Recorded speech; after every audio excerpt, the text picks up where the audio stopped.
Hola alumnos, ¿cómo están? Bienvenidos a esta nueva clase titulada El riesgo y las probabilidades. Una clase cortita, una clase que ya está previamente grabada para que cada uno de ustedes pueda verlo en la medida de sus tiempos, pero no por esto menos importante, porque en la clase del día de hoy vamos a entender más claramente el por qué y el para qué estamos realizando este análisis cíclico. Un tema súper interesante que espero que ustedes lo disfruten. Así que vamos a arrancar con lo primero, que es entender qué es el riesgo. Es una pregunta que cada uno deberíamos hacernos. ¿Y por qué digo que tendríamos que reflexionar o pensar sobre qué significa o qué representa el riesgo para cada uno de nosotros? Bueno, porque no existe en sí un acuerdo universal. No es que haya una definición como tal, sino que el riesgo, en cierta manera, va a depender de cada uno de nosotros. Hay quienes interpretan el riesgo como el riesgo de perder dinero, algunos interpretan el riesgo como la volatilidad de los precios, o también entendemos el riesgo como la calidad de los activos. Son distintas definiciones. Quizás una de las mejores definiciones que encontré es la de Warren Buffett, que nos dice, el riesgo es no saber lo que se está haciendo. Bueno, nosotros cuando trabajamos con el análisis cíclico, nuestro foco en el riesgo no está en estos tres puntos anteriores necesariamente, sino que principalmente nuestro foco está en que el riesgo está en el precio. Es decir, no nos va a importar la volatilidad de un activo, porque que sea volátil significa que tiene mucha intensidad y frecuencia en los movimientos de los precios, pero eso significa que es tanto para arriba como para abajo. Por lo tanto, no es la volatilidad una representación del riesgo, porque si básicamente trabajamos con las fases alcistas de un ciclo, la volatilidad nos va a permitir tener un rendimiento superior al mercado y la fase bajista, por supuesto, todo lo contrario. Vamos a tener una pérdida que va a ser más significativa que la pérdida del mercado. Por eso la volatilidad es una herramienta que nos puede jugar a favor o en contra, no es una cuestión de riesgo. Lo mismo la calidad de los activos. Nosotros estuvimos viendo a lo largo de estas clases que no se trata, por lo menos desde este enfoque que nosotros realizamos, ir a buscar los activos de mayor calidad, ya que de hecho hasta sería más beneficioso apuntar activos de menor calidad, porque nuestro foco del análisis está en las ineficiencias. Y justamente cuanto menor sea la calidad de un activo o de un mercado, más ineficiente va a ser. ¿Sí? Entonces no viene por el lado de la calidad, entendamos que la importancia para nosotros está en el riesgo. Y vamos a ir entendiendo que cuando hablamos de riesgo tenemos que separar que hay buenos tiempos, como vemos a nuestro solcito, cuando la gente está dispuesta a asumir riesgo. ¿Sí? En los buenos tiempos es cuando los inversores tendemos a asumir más riesgo. Mientras que en los malos tiempos, como vemos acá en esta nube con la lluvia, en los malos tiempos es cuando la gente no está interesada en asumir riesgo. Lo único que quieren es no perder más. Entendamos que este es el comportamiento habitual del inversor como ser humano, como todo lo que estuvimos viendo durante la clase del ciclo emocional. Como ya te vas dando cuenta que esto funciona completamente al revés, pero entender que así realmente es cómo funciona el mercado y cómo funciona el comportamiento de nosotros como seres humanos, que en todo caso podemos controlarlo o modificarlo, pero que de manera como inmediata, casi instintiva, vamos a tender a ser más, vamos a estar más dispuestos a asumir el riesgo en los buenos tiempos y a evitarlo en los malos tiempos.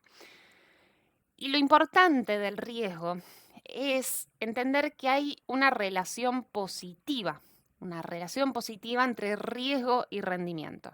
Muchas veces habremos escuchado que a mayor riesgo hay mayor rendimiento, lo cual obviamente tiene sentido, ¿no? O sea, a igual rendimiento yo quiero ir a buscar aquella inversión que represente un riesgo menor para mí. El problema de esto es que a veces podemos caer en esa confusión donde, por ejemplo, podemos comprar un activo de mala calidad o un activo muy volátil y ahí inmediatamente pensamos, bueno, como es más riesgoso, entonces voy a tener más rendimiento. No, cuidado con eso. Por eso el foco nuestro está en el precio. Puede ser que comprando un activo más volátil o de menor calidad puedas lograr un menor rendimiento, pero un mayor rendimiento, pero todo depende de a qué precio vas a comprar ese activo, ¿sí? Entonces, no perder de foco lo visto acá. Nuestro foco en el análisis cíclico, el riesgo está en el precio. Entonces, esta relación positiva entre rendimiento y riesgo, fíjense cómo va cambiando cuando tenemos nuestros días soleados y cuando tenemos nuestros días nublados. Fíjense lo que pasa cuando la mayoría de los inversores toma mayor apetito de riesgo, que es cuando las cosas están bien. ¿Qué es lo que pasa con el gráfico de la izquierda? Que el rendimiento, esta relación positiva, empieza a disminuir, empieza a inclinarse hacia abajo. Es decir, que en los buenos tiempos mi compensación por ese riesgo va disminuyendo, porque el potencial de suba es cada vez más bajo.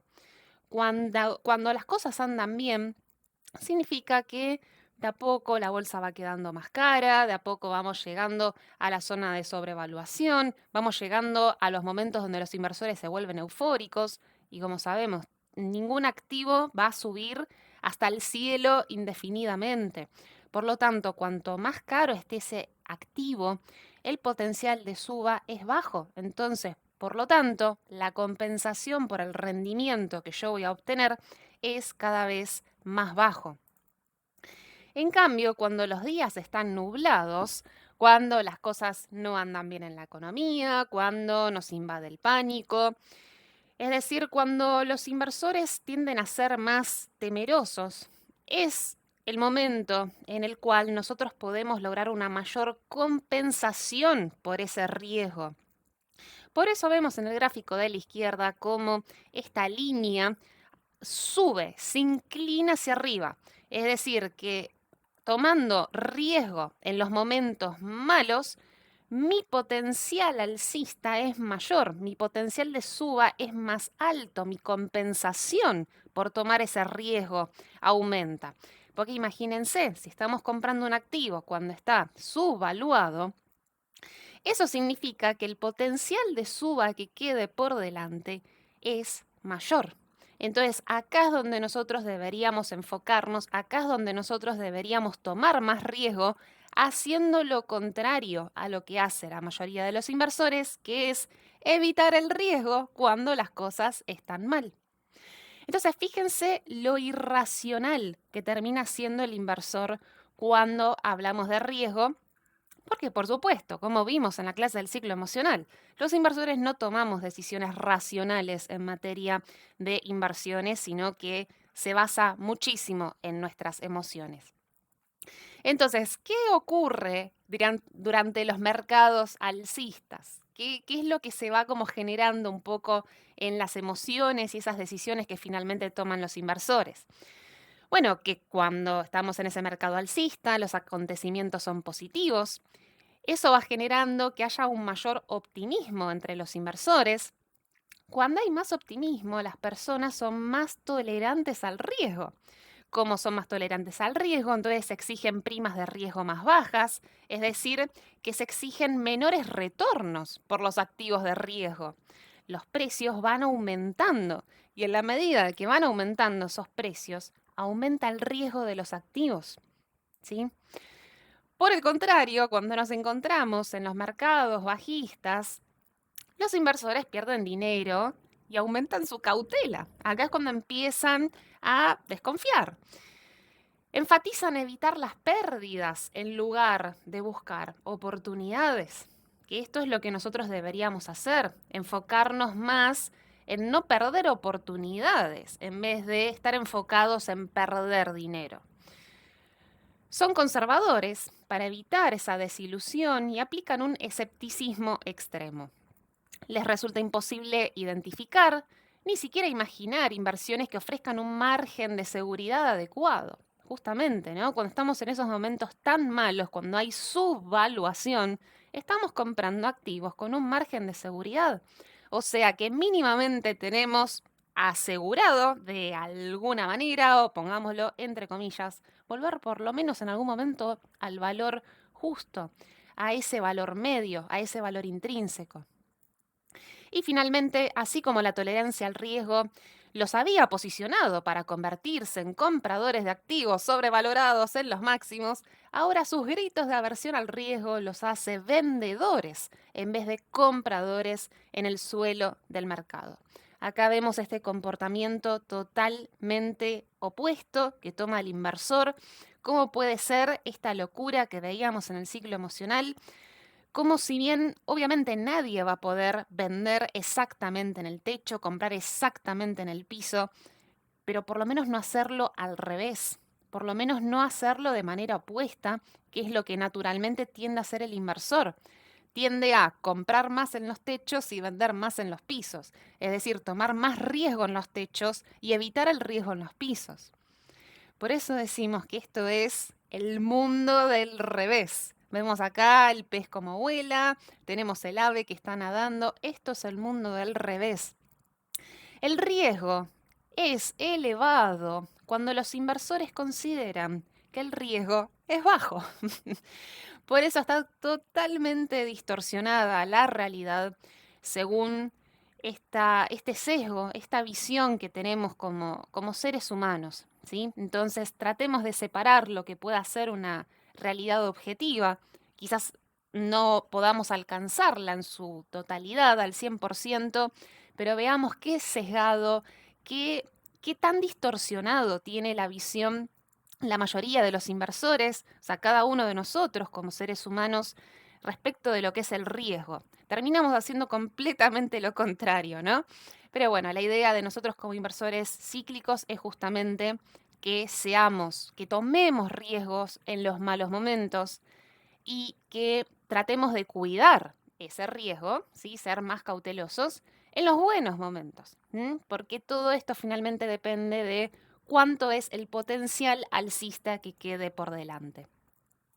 Entonces, ahora que entendemos el riesgo, cómo funciona, qué deberíamos hacer con el riesgo, vamos a entender que todo esto se trata de probabilidades. O sea, según en qué fase del ciclo nos encontremos, podremos tener probabilidades a favor o probabilidades en contra. Es decir, las probabilidades van cambiando en la medida que también va cambiando nuestra posición en los ciclos. Y poder trabajar con las probabilidades es esencial porque si justamente nosotros no cambiamos nuestra postura de inversión en la medida de que las cosas cambian, entonces significa que somos pasivos respecto de los movimientos de los cíclicos. Por lo tanto, estaríamos ignorando la posibilidad de inclinar las posibilidades a nuestro favor. De esto se trata el análisis cíclico. Poder identificar en dónde te encontrás para poder inclinar las probabilidades a tu favor. Por eso cuando vemos estos movimientos cíclicos, para arriba, para abajo, con nuestra tendencia estructural media, a grandes rasgos vamos a interpretar que vamos a poder encontrarnos en tres zonas. Zonas donde los precios estén en un nivel, digamos, neutro, en la zona media, en lo que es la tendencia estructural, valuaciones justas, emociones no demasiado ni elevadas ni tampoco deprimidas. ¿Sí? Entonces estamos en una zona media, como vemos en el gráfico de la izquierda. Los precios pueden encontrarse en una zona alta, como es el gráfico del medio, es decir, en la parte alta de un ciclo, donde la perspectiva de los retornos empieza a ser menor retorno potencial. Cuando los activos ya están caros, están sobrevaluados, te queda menor retorno potencial por delante. Por eso es que decimos que el riesgo aumenta en esos momentos.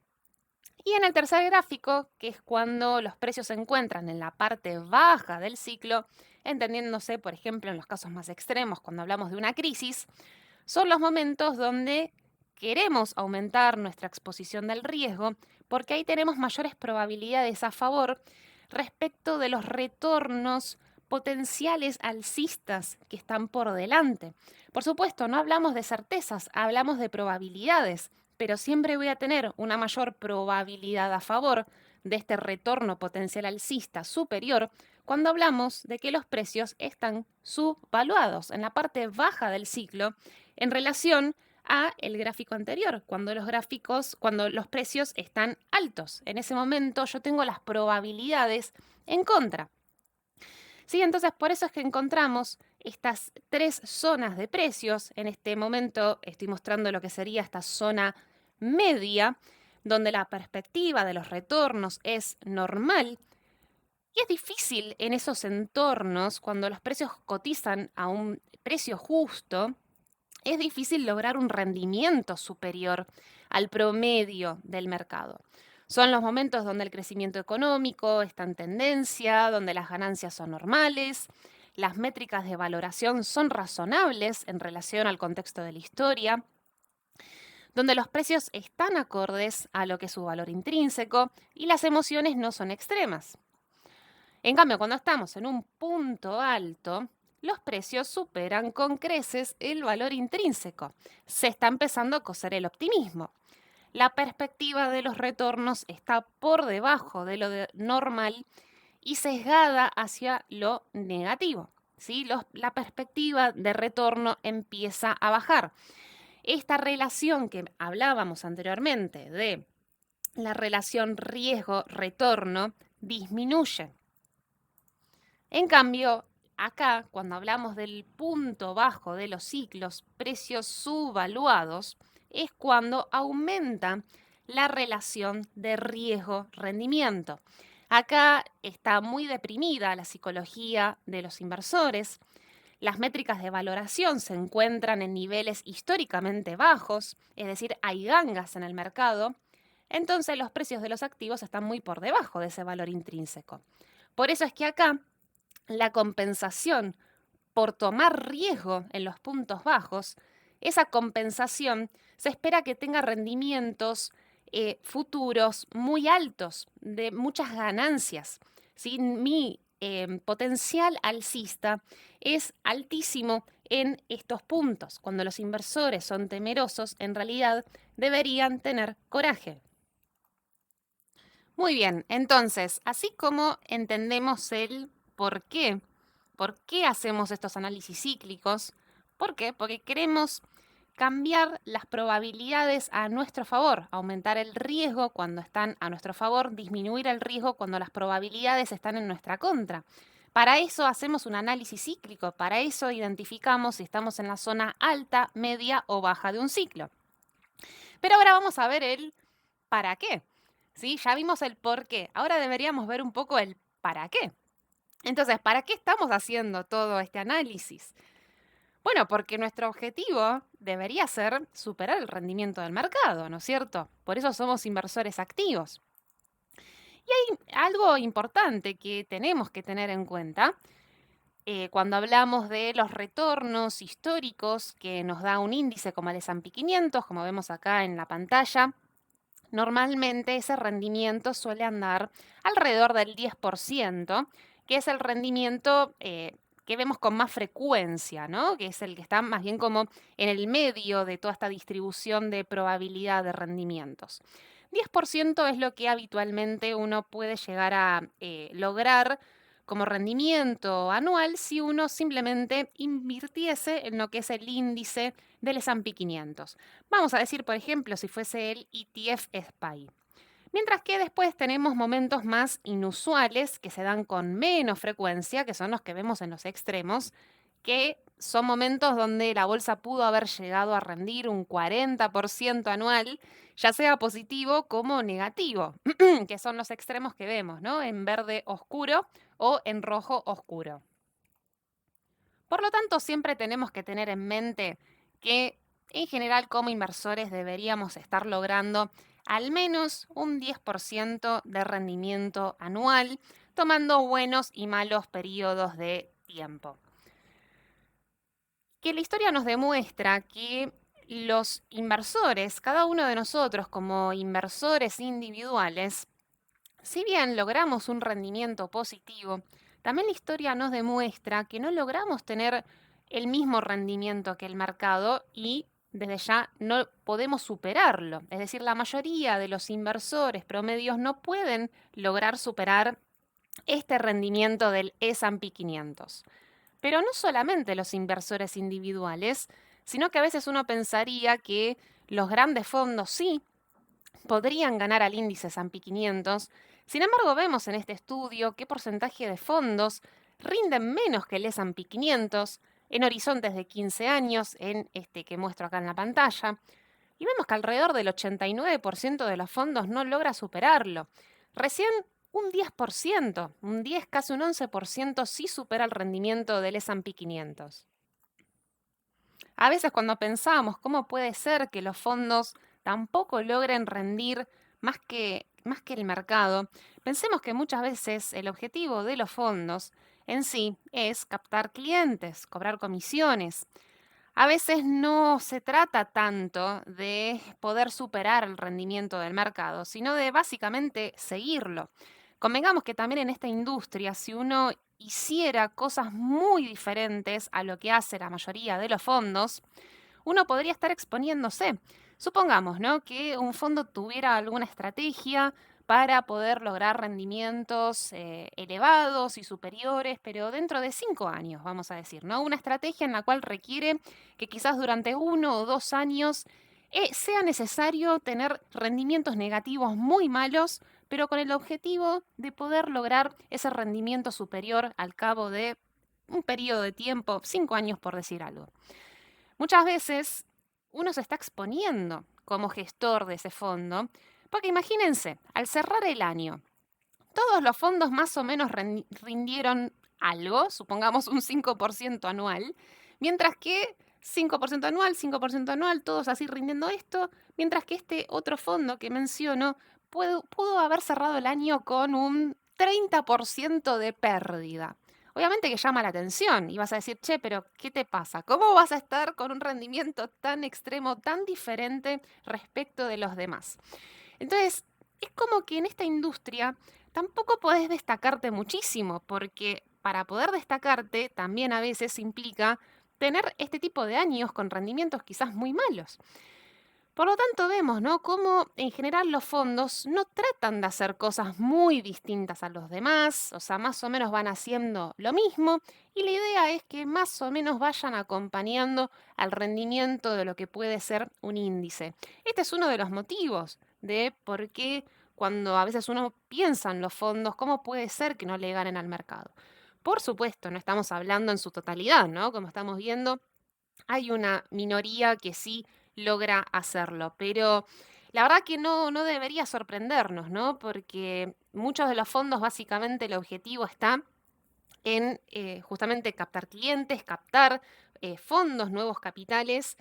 Está más orientado a eso más que en pensar cómo lograr una ganancia en relación a las decisiones de compra y venta de activos financieros. Entonces estamos viendo, ¿no?, cómo inversores, ya sean individuales, como sean inversores institucionales, la mayoría no puede ganar al mercado, ¿sí? O sea, tenemos un rendimiento promedio, la mayoría no puede superarlo, hay una minoría que sí. Entonces, ¿de qué manera podríamos formar parte de este grupo? ¿Cómo podríamos intentar, en principio, y obviamente la idea es poder lograrlo, lograr superar este rendimiento? Obviamente entendiendo que hay que repetir una estrategia a lo largo de muchos años, ¿no es cierto? O sea, tampoco no podemos pretender que esto sea inmediatamente, sino de poder repetir una misma estrategia uno tras otro año. Entonces, básicamente tenemos dos cosas que podemos hacer, donde lo ideal sería poder hacer las dos, pero que en el caso de que hagamos bien alguna de las dos, ya es suficiente. Primero, ¿qué podemos hacer? Posicionamiento cíclico, que es el proceso de decidir el grado de riesgo de su cartera en respuesta a sus juicios sobre los ciclos principales. Esto que hablábamos, hay momentos soleados, hay momentos donde está nublado y cambia mucho si vas a tomar riesgo o si vas a evitarlo, donde la mayoría de los inversores gestiona el riesgo de determinada manera y vemos que nosotros como inversores cíclicos tenemos que hacer todo lo opuesto, inclinarnos a tomar riesgo en los malos momentos y tratar de evitarlo en los buenos. Eso es el posicionamiento cíclico. Y el otro punto es la selección de activos. Esto es el proceso de decidir a qué mercados, nichos de mercado y valores o activos específicos dar más o menos peso en nuestra cartera. Selección de activos, podemos hablar en qué momento nos conviene tomar activos más volátiles, en qué momento nos conviene menos volátiles. El mercado, quizás, así como obviamente en este curso estamos viendo Estados Unidos, pero quizás sea más conveniente enfocarnos en otros mercados que quizás nos puedan dar un mayor rendimiento o que por momentos nos puede dar un mayor rendimiento. Mercados emergentes, por ejemplo, que en general tienen mayor volatilidad que Estados Unidos y que por lo tanto en los momentos alcistas te pueden dar un rendimiento superior. Entonces, acá es donde está, de alguna manera vamos a decir como la clave, ¿no? Para poder lograr ese rendimiento superior.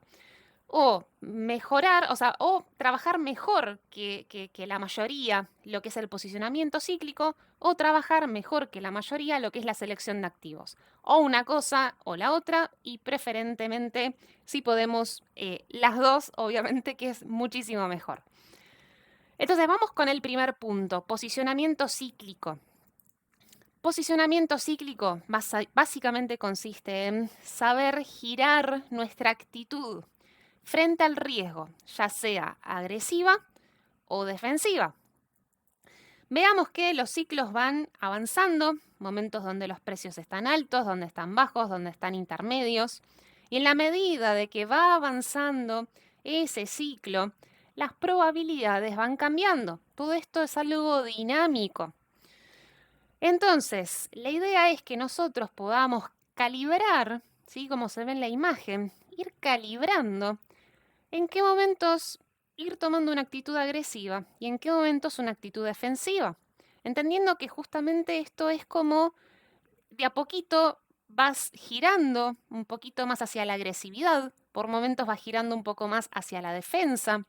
¿Sí? Entonces esto es básicamente identificar en qué parte del ciclo estás y en base a eso calibrar qué actitud frente al riesgo vas a tomar.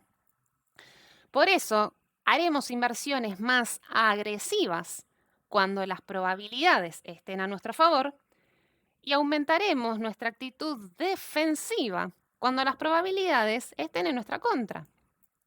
Por eso el posicionamiento cíclico debería esquematizarse de esta manera en la cual estamos viendo.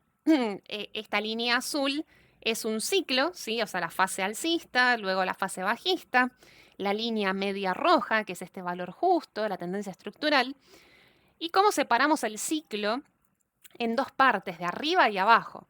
Por un lado tenemos la parte baja, donde vemos a la imagen de estos guerreros, donde hay subvaluación y pánico.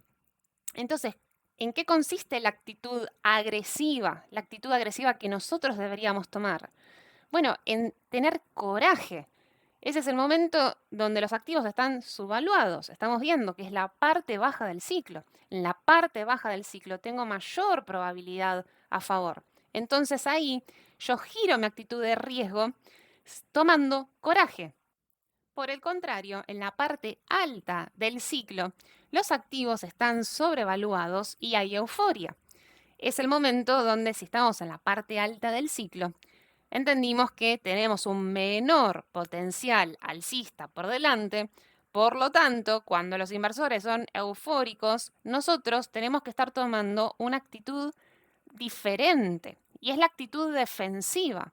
Entonces, ¿cuál es esa actitud concretamente que tenemos que tomar? La de prudencia, ser prudentes.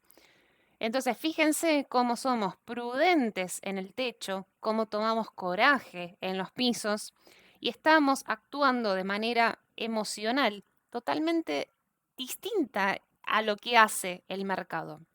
Porque justamente cambiar este tipo de actitudes nos ayuda a trabajar con las probabilidades a favor en los pisos y evitar el impacto de las probabilidades en contra que tenemos en la zona de techo. Lo otro con lo que podemos trabajar dijimos que es la selección de activos. Y algo importante para tener en cuenta es el concepto de beta. Seguramente muchos los habrán escuchado, este concepto. que básicamente nos habla de la volatilidad. Todo activo tiene un beta, un coeficiente, que puede ser mayor a 1 o menor que 1. Entendiendo que los activos más volátiles que el índice tienen una beta mayor que 1, mientras que si un activo es de menor volatilidad que el índice, ese beta, ese coeficiente va a ser menor que 1. Entonces, para dar un ejemplo, si la acción A tiene una beta de 1,5, significa que esa acción es un 50% más volátil que el índice. Por lo tanto, cuando el índice aumenta 2, esta acción va a aumentar más específicamente un 1,5% respecto de 2. Por eso, cuando el índice aumenta 2, esta acción aumenta 3. Pero de la misma manera, cuando las cosas andan mal y el índice baja, supongamos que baje un 0,5, entonces la acción también va a bajar más específicamente multiplicando 1,5 por esta caída que mencionábamos del índice. Por lo tanto, cuando el índice baje un 0,5, la acción va a estar bajando un 0,75, es decir, baja más. Entonces, si anteriormente dijimos que al momento del posicionamiento cíclico, dividimos el ciclo de arriba hacia abajo, cambiando nuestras actitudes. Cuando hablamos de selección de activos, al ciclo lo podemos dividir de izquierda a derecha. Entonces, entendiendo que todo ciclo tiene fase alcista y tiene fase bajista, en los momentos de tendencia alcista, los activos más volátiles, es decir, los que tengan una beta mayor a 1, van a tender a tener un resultado mejor que el índice, mientras que si detectamos, identificamos y trabajamos con la tendencia bajista, en el caso de estar invirtiendo en activos, siempre lo van a estar haciendo mejor aquellos activos que son menos volátiles, los que tienen una beta menor que 1. Es decir, si el mercado baja, este tipo de activos va a estar bajando menos. Por eso es tan importante poder trabajar con el ciclo dividido de arriba y abajo, así como también el ciclo dividido de izquierda a derecha. Por eso digo que lo ideal sería poder trabajar con los dos conceptos, ¿sí? Quizás alguno pueda estar más enfocado en esto, ¿sí? Como veo en este gráfico de acá, que quizás pueda estar más relacionado a lo que puede ser la tendencia, ¿sí? Separar el ciclo de izquierda a derecha, mientras que cuando vemos el ciclo, pero de arriba y abajo, esto está más relacionado a la evaluación, ¿sí? Está más relacionado a trabajar con esa tendencia estructural, con ese valor intrínseco. Si podemos trabajar mejor que la mayoría en el mercado, esto de acá, es decir, el posicionamiento cíclico, cambiando la actitud de prudencia y coraje según si estamos arriba o estamos abajo, esto nos va a permitir tener un rendimiento superior al mercado, pero también podemos trabajarlo de esta manera, es decir, entendiendo mejor cuáles son esas fases alcistas y bajistas de los ciclos y por lo tanto posicionarnos en aquellos activos que puedan rendir más en los momentos alcistas porque son más volátiles o al revés, estar posicionados en activos menos volátiles durante las fases bajistas. Entonces, si estamos viendo, ¿no?, cómo el ciclo lo podemos partir, ya sea de arriba y abajo o de izquierda a derecha, entendemos que hay como dos conceptos que nosotros como inversores quizás podemos tener un poco más desarrollados, lo que puede ser la tendencia y el valor, pero que también la idea sería poder trabajar con los dos, ¿sí? Vamos a ir viendo ahora de a poquito por qué. Entonces, primero, precio y valor, entendamos que son dos cosas distintas. Como dijo Warren Buffett, el precio es lo que pagás, el valor es lo que recibís. Por eso cuando un precio baja, no significa que esté barato. Que un precio baje te habla de tendencia, te habla de dirección. O sea, que un precio baje es más relacionado a lo que puede estar viendo un trader, mientras que cuando hablamos de barato nos referimos a si está barato o no del valor intrínseco. O sea que los precios pueden bajar estando la bolsa cara y estando barata. Son dos conceptos distintos. Lo mismo que un precio suba, no significa que ese activo vaya a estar caro. Que suba nos habla de la dirección, nos habla de la tendencia, mientras que caro, eso dependerá del valor intrínseco. Por eso los activos suben, ya sea en mercados que están caros o que están baratos. Por eso entendemos que hay dos tipos de inversores, que no es que uno sea mejor que el otro, sino que quizás puede ser que nosotros tengamos alguna preferencia más por un perfil que por el otro. Acá la invitación del curso es que podamos tener un poco de los dos. Y por eso también a veces es tan difícil al momento de tomar decisiones y nos confunde tanto esto de, bueno, no entiendo, ¿tengo que comprar cuando la bolsa está subiendo o cuando está bajando? Y depende de si estás trabajando con la tendencia o si estás trabajando con valuaciones. Por eso, a veces que los precios suban o bajen, para uno puede implicar venta, para otro puede implicar compra y capaz que los dos están bien. Depende exactamente de qué objetivo estás teniendo o en base a qué estás tomando esa decisión. Y por eso de a poco van a ir como asemejando esta idea de trader o de inversor de valor respecto a cómo estás viendo el ciclo. ¿Lo estás viendo separado de manera horizontal o lo estás viendo de manera vertical? Fíjense, el trader de tendencia, cuando hablamos de la guía para tomar decisiones, nos basamos en la tendencia principal, evaluar si la tendencia principal es alcista o bajista. Es decir, los ciclos tienen dos tendencias principales, la alcista y después la bajista. No importa las valuaciones. Mientras que para el inversor de valor, la guía para tomar decisiones está en el valor intrínseco, es decir, evaluar si estás arriba o por debajo de ese valor intrínseco. Y no le importa en sí tanto la dirección de la bolsa. Si un activo está barato, no importa si la tendencia es bajista o es alcista, su objetivo está en comprar barato. El análisis principal, en general vamos a decir que alguien que apunta a la tendencia se va a basar más en el análisis técnico, mientras que el inversor de valor se enfoca más en el análisis fundamental, pero tampoco esto no es que sea excluyente, ¿no? Es lo más común quizás de ver, pero convengamos que la tendencia a veces no necesariamente implica hacer análisis técnico. A veces la tendencia es poder ver las emociones, por ejemplo. Trabajar con la tendencia en relación a si podemos evaluar la psicología del mercado. O a veces la tendencia también puede implicar cambios en la economía. Poder detectar cambios de tendencia en relación a, por ejemplo, bueno, ¿qué es más importante en este momento para la Fed? ¿Controlar la inflación o controlar el desempleo? Como estuvimos viendo en la clase del ciclo económico. Eso también se puede considerar cambios de tendencia. ¿Sí? Entonces no necesariamente tiene que estar 100% enfocado en el análisis técnico, de la misma manera que el inversor de valor, si bien el análisis fundamental es el que principalmente te va a estar diciendo qué está caro y qué está barato, pero a veces también un análisis técnico de largo plazo nos puede marcar zonas de crisis anteriores. Y si justamente las crisis entendemos que siempre que vaya a haber una crisis, siempre va a haber su evaluación por el efecto que tiene las emociones del mercado.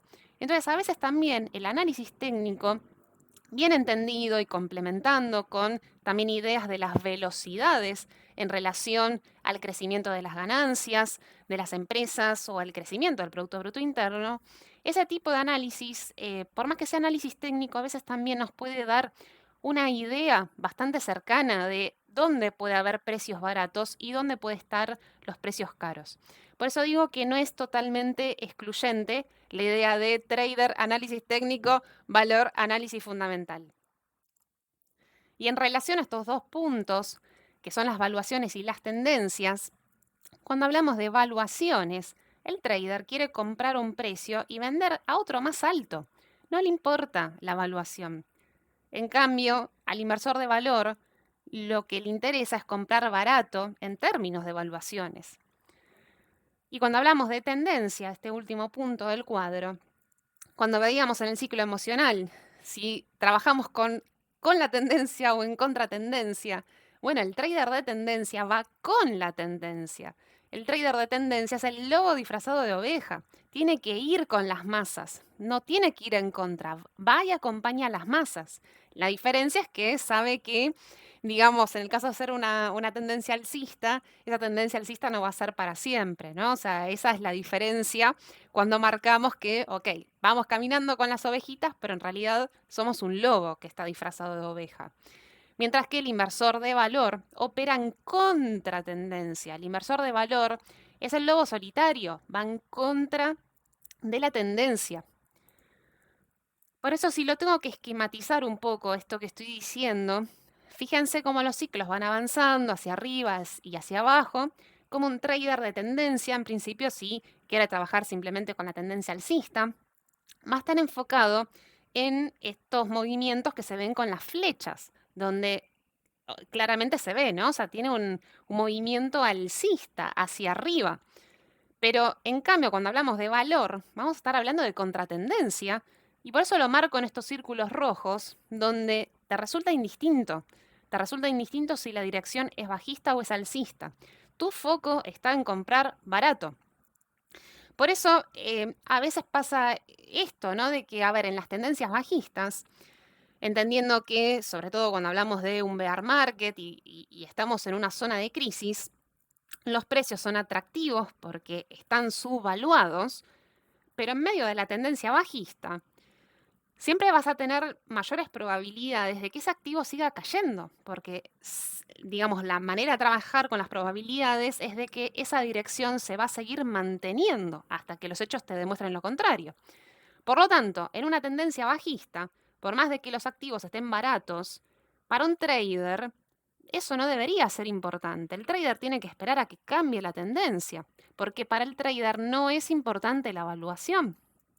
En cambio, cuando uno es un inversor de valor, sí podés comprar aún en medio de una tendencia bajista, siempre y cuando estés convencido de estar comprando algo barato.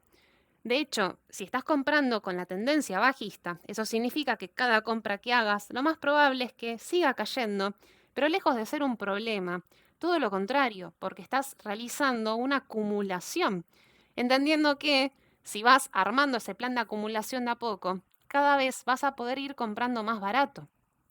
Pero de todos modos, también incluso cuando la tendencia empiece a cambiar y sea positiva, y quizás también haya ciertas perspectivas mejores hacia adelante, por eso los precios también ya empiezan a subir, pero si tampoco no subieron lo suficiente y consideramos que ese activo está barato, también podríamos estar comprando.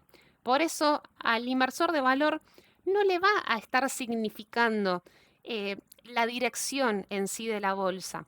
Por eso es tan importante diferenciar estas dos ideas, ya que a veces cuando los precios están bajando, puede implicar una buena compra para uno, pero quizás pueda ser una mala compra para el otro. Tengamos muy en claro esto, qué tipo de compra quiero hacer en relación a la tendencia para saber si la compra que estoy realizando la estoy realizando con las probabilidades de la dirección a mi favor. Por eso es tan importante comprar en las tendencias alcistas y evitar las tendencias bajistas. O en el caso de que estés en una tendencia bajista, en todo caso tendrás que operar lo que se llama short. Pero en el caso de estar interesado en el valor, ahí el ciclo lo separas de arriba y abajo, no importa la dirección. Lo importante es que siempre compres por debajo de lo que es un valor intrínseco. Esto es lo que busca el valor, trabajar en contratendencia. ¿Sí? Son dos ideas muy diferentes, puede ser algo muy simple lo que estoy diciendo, sin embargo, uno ve continuamente cómo estos dos conceptos uno como inversor no los tiene tan claramente identificados, entonces nos confunde continuamente y bueno, a veces no sabemos qué hacer, ¿no? Compra ahora, es el mejor momento, eh, me conviene o no. Bueno, depende de qué estamos buscando. ¿Dónde está nuestra prioridad? ¿En la tendencia o en el valor? Por eso, en este curso, no es que prioricemos en sí uno sobre el otro, sino que la idea es poder trabajar un poco de las dos maneras. Porque convengamos que del valor intrínseco para abajo, en realidad yo interpreto que el mayor foco debería estar en el valor. ¿no es cierto? O sea, convengamos que la bolsa no es que esté siempre barata, en los momentos donde la bolsa esté barata hay que aprovecharlo, comprando incluso en contratendencia, pero que cuando la bolsa ya está cara, o sea, que cuando ya en la bolsa nos encontramos del valor intrínseco para arriba, difícilmente encontremos oportunidades. Ya la bolsa va a estar sobrevaluada. Entonces, en esos momentos, principalmente, deberíamos enfocarnos más en la tendencia, en poder seguir esas tendencias, esos desequilibrios. O sea, se supone que nosotros compramos en los momentos baratos, por debajo del valor intrínseco, como un valor, como un inversor de valor, y que luego, cuando va pasando el tiempo, llega el optimismo, los precios suben y nos empezamos a desequilibrar hacia arriba, vamos a estar interesados en seguir la tendencia, en poder seguir ese desequilibrio alcista el mayor tiempo posible. Por eso es tan importante poder trabajar con ambos enfoques y mi sugerencia es justamente esta, ¿no? O sea, del valor intrínseco para abajo, tratar de enfocarse en el valor y del valor intrínseco para arriba, enfocarnos más en la tendencia. Por eso mi sugerencia es que tratemos de desarrollar ambos perfiles. Por eso si alguno de ustedes se identifica más con el perfil de trader, mi pregunta un poco sería bueno, ahora que ya sabes identificar una crisis, ya que ahora sí sabes identificar lo que es una zona baja de un ciclo, entendiendo que esas situaciones no se dan con mucha frecuencia, yo te preguntaría si vas a seguir haciendo operaciones de corto plazo cuando nos encontramos en una situación como esa, en una oportunidad tan importante como una crisis. ¿Realmente lo vas a perder esa oportunidad haciendo un trade de corto plazo?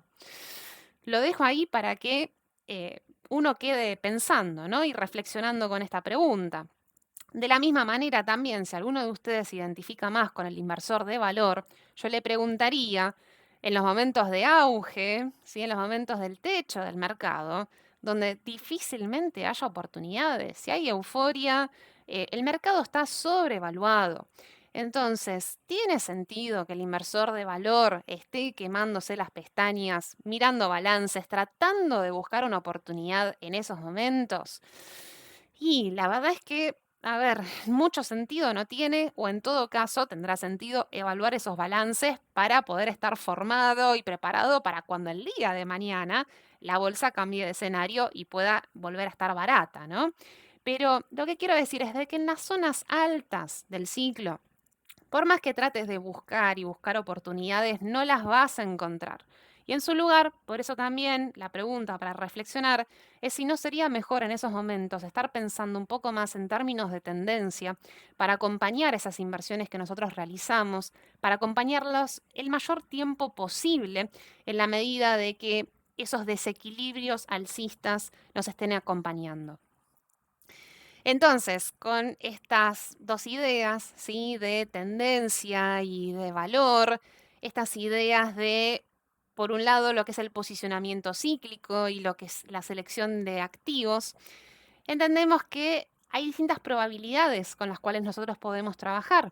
Para lo que es un perfil más de evaluación, entendemos que hay zonas de probabilidades a favor y en contra, donde si al ciclo lo separamos en el valor justo, entendiendo que las probabilidades a nuestro favor están abajo, ¿sí? Donde estamos viendo evaluaciones, que está la tilde verde, las probabilidades están a nuestro favor, estábamos comprando barato. Mientras que arriba del valor intrínseco, las probabilidades están en nuestra contra. No vamos a comprar barato cuando justamente hay sobrevaluación en los techos de mercado. Y de la misma manera vemos que entonces el ciclo también lo separamos de manera vertical, separando de izquierda a derecha, y acá es donde están las probabilidades para el trader, donde encontramos mayores probabilidades a favor cuando la tendencia es alcista de poder seguir manteniéndonos en esa misma dirección, pero que en cambio tenemos una probabilidad en contra cuando la tendencia es bajista. Es más difícil de que encontremos buenas oportunidades alcistas en medio de una gran tendencia bajista.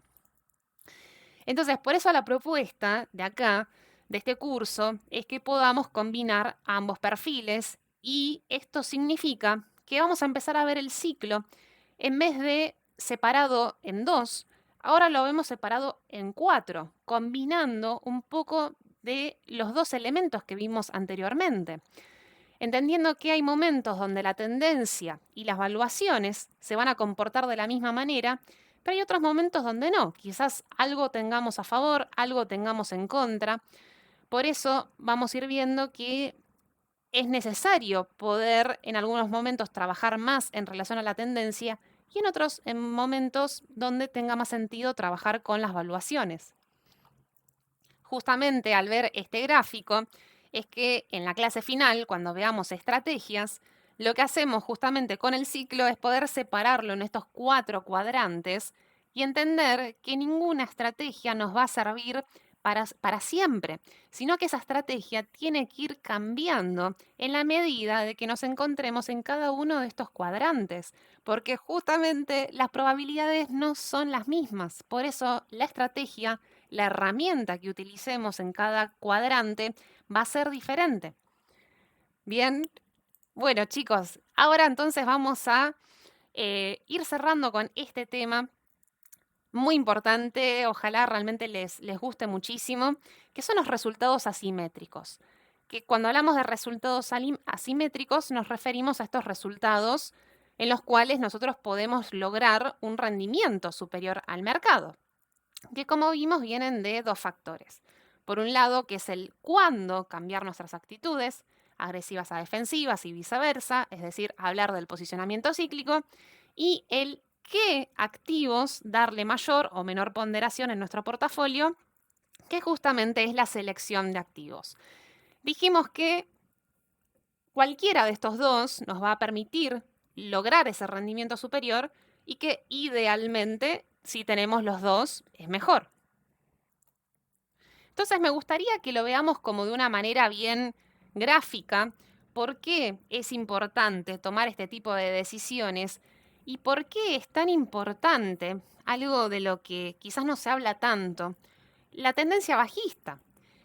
Es decir, uno normalmente piensa que para ganar en bolsa es siempre ganar, ganar, ganar, ganar, mientras que importa tanto qué haces en los momentos donde se gana, de la misma manera que importa también qué haces en los momentos donde te toca perder.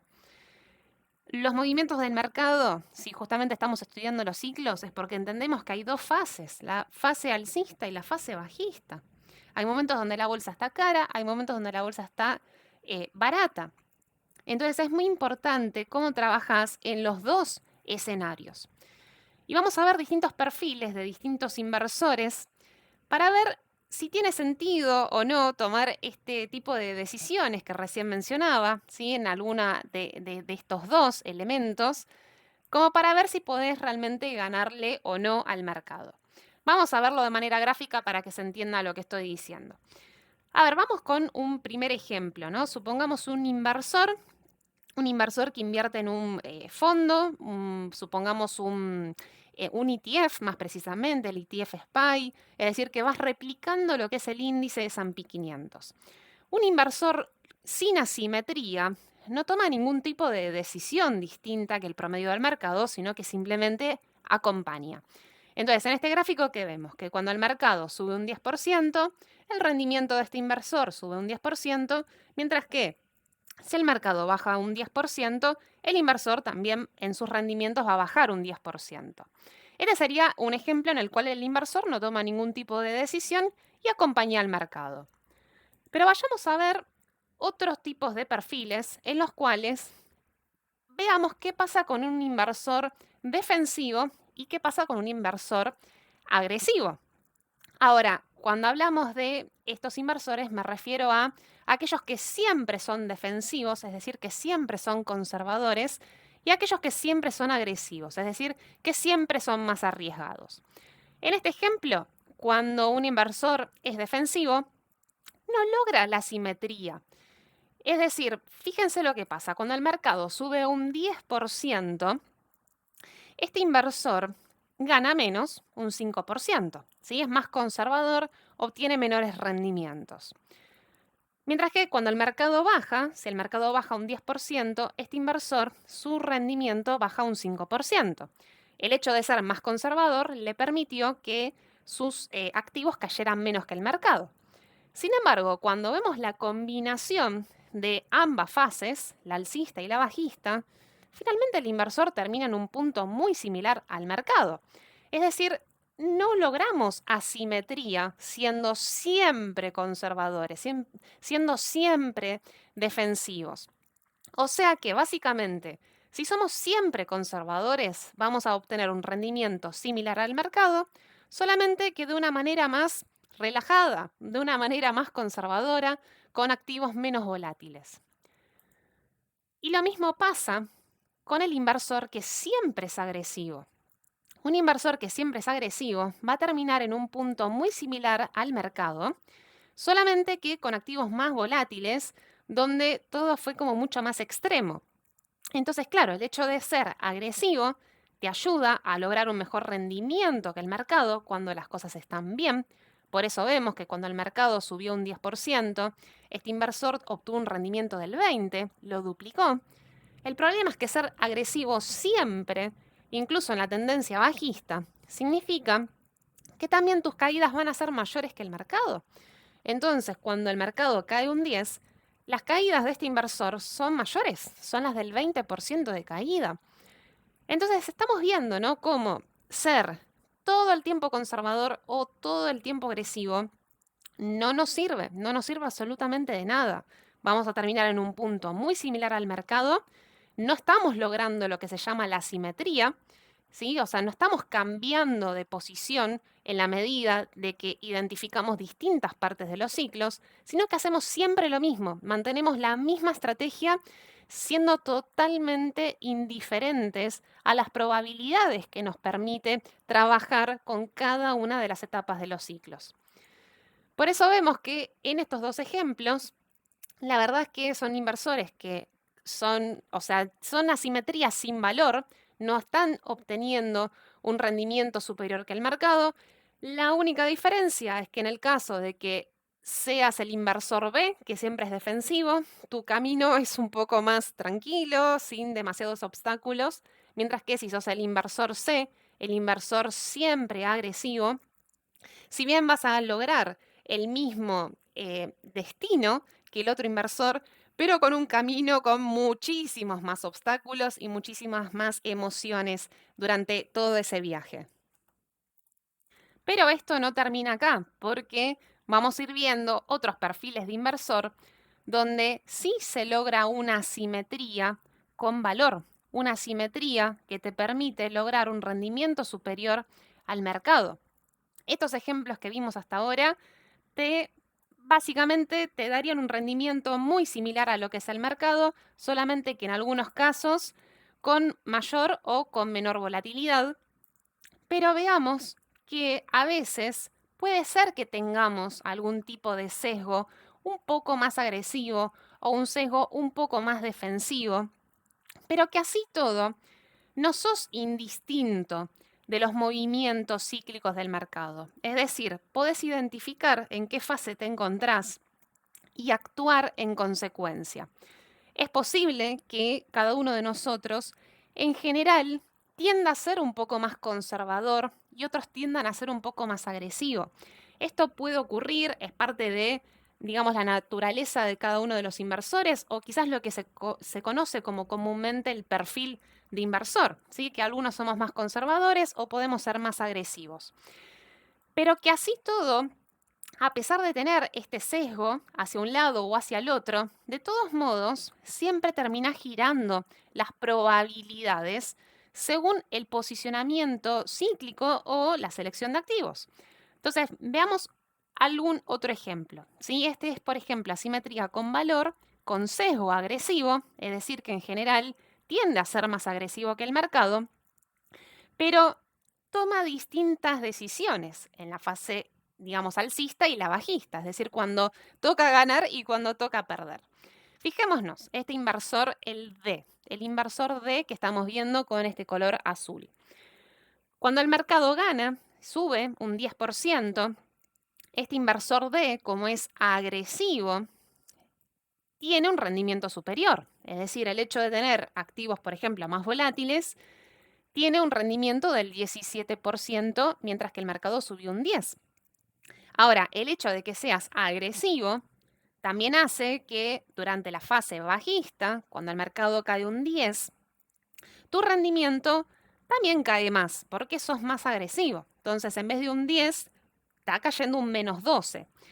Sin embargo, si bien la caída es superior, tampoco es que sea una caída de mucha diferencia, como si habíamos visto anteriormente. Es decir, el hecho de ser agresivo hace que te perjudique un poco durante las caídas del mercado, pero que esa, digamos, diferencia que puedas tener durante la caída de la tendencia bajista no es tan grave o es, mejor dicho, altamente compensada por los altos rendimientos que lograste cuando tocó ganar. Entonces, estamos viendo que si bien este inversor tiene un sesgo agresivo, es decir, tiende a ser siempre más volátil que el mercado, pero cuando le toca perder, no pierde tan mal, mientras que cuando le toca ganar, gana muy bien y hace compensar ese pequeño error, vamos a decir, que ocurre durante la tendencia bajista. De la misma manera, podemos encontrar un inversor con un sesgo defensivo que tiende a ser en general más conservador, pero que sin embargo toma distintas decisiones según en qué parte del ciclo te encuentres. Por eso un inversor conservador, en general, cuando la bolsa suba, este inversor va a ganar menos, por eso vemos que el mercado sube un 10, pero este inversor logra un +9, es decir, está ganando plata en medio de la tendencia alcista, pero no tanto como el mercado. Pero así todo tampoco hay tanta diferencia, ¿sí? O sea, es conservador, sí, pero está bastante cerquita, o sea, no está tan mal, vamos a decir. Pero claro, el hecho de ser conservador y tener este sesgo te permite que durante la fase bajista sí logres mucha diferencia respecto del mercado. Entonces, cuando el mercado cayó un 10%, en medio de la fase bajista, estás perdiendo un -3%, logrando una alta diferencia respecto del mercado en general.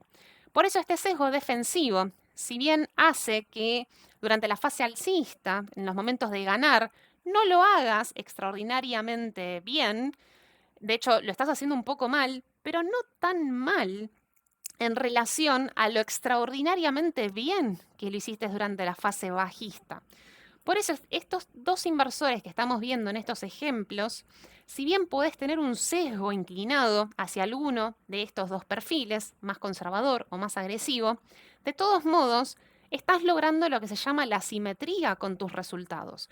Cuando sumamos lo que hiciste, tanto cuando te tocó ganar como cuando te tocó perder, finalmente lo estás haciendo mejor que el mercado, a pesar de que por momentos no lo hiciste del todo bien, ¿sí? En el caso de el inversor agresivo, no lo hiciste tan bien en la fase bajista, sin embargo, compensaste con creces todo lo que hiciste durante la fase alcista.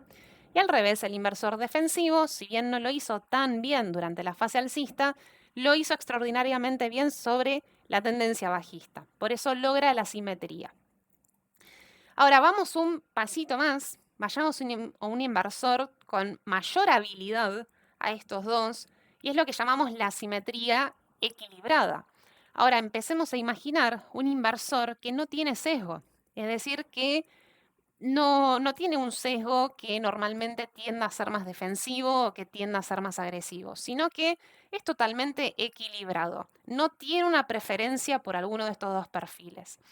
Entonces, este tipo de inversor lograría rendimientos aún mayores que los ejemplos anteriormente vistos. Supongamos este ejemplo E, el inversor E que vemos en color azul. Termina siendo el doble o la mitad respecto del mercado. El doble en los momentos alcistas, ¿sí? Supongamos el mercado sube un 10%, este inversor logra un rendimiento del doble, del 20%. Y después, cuando toca perder, el mercado perdiendo un 10%, este inversor, su rendimiento cae la mitad, un 5%. Entonces, obviamente que termina logrando un rendimiento superior que el mercado, pero incluso un rendimiento bastante mayor que estos últimos dos ejemplos que vimos. Por eso termina en un nivel mucho más alto de rendimiento y venció al mercado en ambas direcciones, tanto en la fase alcista como en la fase bajista, en los momentos de ganar y en los momentos de perder. Y vayamos a un caso extremo, que sería el inversor extraterrestre. Vamos a imaginar un inversor que siempre gana, es decir, gana tanto en los momentos buenos y sigue ganando en los momentos malos. Esto sería un caso donde, por ejemplo, si el mercado sube un 10%, este inversor logra un rendimiento del más 20 en las ganancias, mientras que si el mercado cae un 10%, este inversor no pierde, sino que gana y gana un 5%. Sí, entonces este es un inversor donde siempre gana y más que el mercado y desde ya los rendimientos serían totalmente extraordinarios, ¿no? Fíjense lo alto que terminó este inversor, el inversor G, respecto de los otros ejemplos. Ahora, por supuesto, sería un caso demasiado atípico, ¿no? Encontrar a alguien que realmente pueda ganar siempre, tanto en los momentos buenos como en los momentos malos. ¿A quién no le gustaría ser como el inversor G? Obviamente que mi deseo es que cada uno de nosotros podamos lograr este tipo de rendimientos, pero entendamos que esto es prácticamente imposible plantearlo como un objetivo. Si bien habrá algún número minúsculo, ínfimo de personas que podrán lograrlo, pero es muy difícil plantear esto como un objetivo, es prácticamente imposible de alcanzarlo. En todo caso, si hay que plantearnos un ideal, ese ideal debería ser la simetría equilibrada, es decir, tratar de ser lo suficientemente equilibrados, objetivos y como muy precisos al momento de no tener preferencias por cada una de las etapas de la bolsa y hacerlo bien en cada una de esas fases. Eso debería ser como lo ideal. Y si digo ideal, es porque lo más probable es que cada uno de nosotros vamos a estar trabajando por acá, en lo que es la simetría con valor, en donde seguramente tengamos algún tipo de sesgo, algún sesgo agresivo o algún sesgo defensivo, pero que como vamos a saber identificar cada una de las etapas de los ciclos y entendiendo que esas probabilidades van cambiando, si nosotros los identificamos y podemos actuar en consecuencia, más allá de tener nuestros sesgos, vamos a poder lograr ese rendimiento superior. Es decir, en los momentos donde lo hacemos bien, lo vamos a estar haciendo muy bien, y en los momentos en que lo hagamos mal, tampoco lo vamos a estar haciendo tan mal y por eso va a estar compensado por esas otras decisiones que previamente hayamos tomado. Así que lo más probable es que podamos estar navegando por estas aguas, ¿sí? En la simetría con valor, tanto para lo que es el sesgo agresivo, que estoy mostrando en pantalla, como lo que puede ser la simetría con valor, pero con su sesgo defensivo. Con esto finalizamos la clase del día de hoy, pero en la próxima clase, en vivo, vamos a estar viendo juntos cómo interpretamos el escenario actual, para entender qué posicionamiento cíclico sería el más adecuado en este momento, es decir, si giramos el riesgo hacia lo agresivo o hacia lo defensivo, y también cómo lo interpretamos en relación a la selección de activos. Tomar activos más volátiles, menos volátiles, estamos en una tendencia alcista, una tendencia bajista. En fin, este tipo de análisis lo vamos a estar viendo en la próxima clase en vivo, así que desde acá me despido, les mando un gran saludo y será hasta la próxima clase. Adiós.